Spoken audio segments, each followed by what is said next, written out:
तो आमे भैया आप सबका कि बहुत प्यारा सा लाई है कहारवा गीत, जैसे लागे कमेंट कर जाइए और फुल वॉच के साथ सपोर्ट करिए। प्यारे प्यारे हाथों से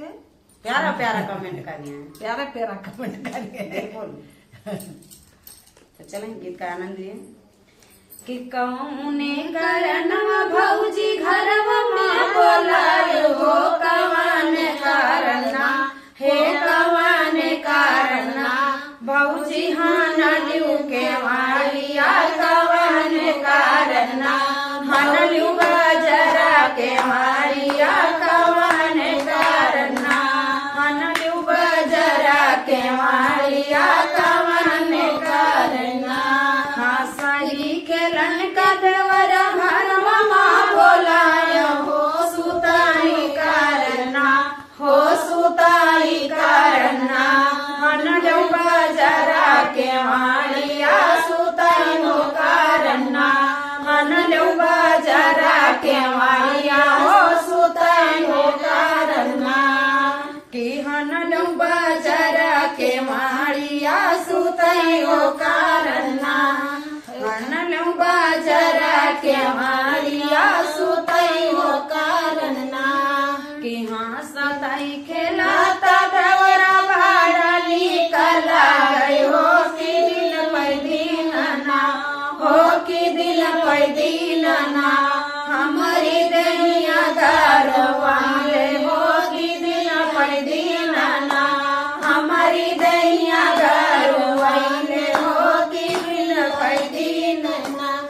कि हमारी दहिया घरवाले हो, कि दिल पर दिन ना जाऊ जानी जई है देवरा तोरा हो, बीराना मानी हम का तू काना हो, कि हम का तू काना डरी है घर से बाहर हो, कि हम का तू काना करी है घर से बाहर हो, कि हम का तू काना